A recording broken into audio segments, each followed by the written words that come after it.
যেটা আমরা আশা করেছিলাম কালকে রাতে, কি দেখছেন? এখন গণনা চলছে, বিভিন্ন জায়গা থেকে ফলাফল আসতে শুরু করেছে, মানুষের আগ্রহও সেটা। আমরা যদি একটু অ্যানালাইসিস করি, সারাদিন কেমন পেলেন?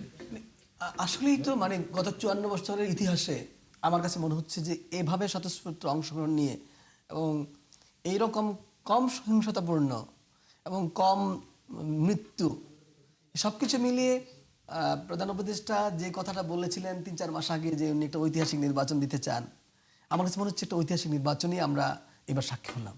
এর প্রধান কারণ হলো এটা এই জন্য যে আমরা গতকাল যে আশাটা করেছিলাম যে একটা নির্বিঘ্নে যেন ভোটাররা কেন্দ্রে যেতে পারেন, সেটা তারা পেরেছেন।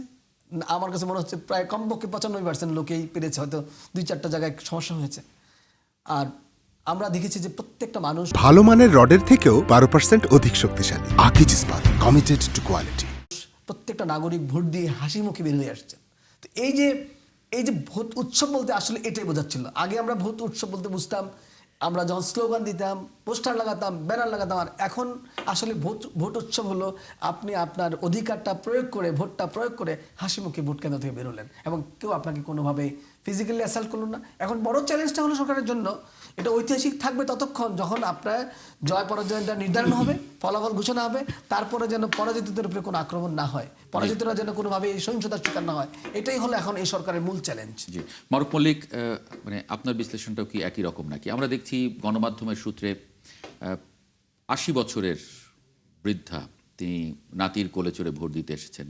আমি চট্টগ্রামে দেখলাম একটা হসপিটাল থেকে পুরো অনুমতি নিয়ে বেড সহ একজন অসুস্থ ব্যক্তি তিনি এসে ভোট দিয়ে গেছেন। আবার তরুণদের তো অংশগ্রহণ এটা চোখে পড়ার মতো, সামাজিক যোগাযোগ মাধ্যম দেখলেই দেখা যাচ্ছে ভোট দেবার চিহ্ন প্রদর্শন করছেন, ছবি তুলছেন, সেলফি তুলছেন। জি, ধন্যবাদ।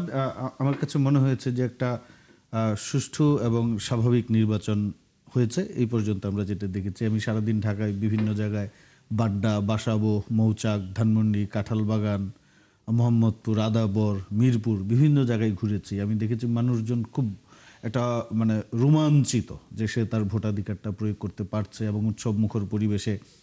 আমরা আসলে যেটা চাই যে মানুষ, মাহবুব ভাই যেটা বললেন যে নিঃসংক চিত্তে আমরা আমাদের রাষ্ট্রের যারা পরিচালক হবেন, রাষ্ট্র পরিচালনা করবেন, তাদেরকে আমরা নির্বাচন করতে যেন পারি, এরকম একটা আকাঙ্ক্ষা থেকে। তো আমার কাছে মনে হয়েছে খুবই ভালো উৎসব মুখর একটা পরিবেশে ভোট হয়েছে। উনি যেটা বললেন ৫৪ বছরের ইতিহাসে, আমি ওই তুলনায় যাব না, কারণ আমি ৯১ নির্বাচন দেখেছি। ৯১ নির্বাচনও যথেষ্ট ভালো ছিল, শান্তিপূর্ণ ছিল। তবে এইটা একদম আমি বলবো যে খুবই শান্তিপূর্ণ একটা নির্বাচন হয়েছে। সেই রকম হানাহানি বা সংঘাত হয়নি এবং নির্বাচনের পরেও সেটা হবে না বলে আমি আশা করছি।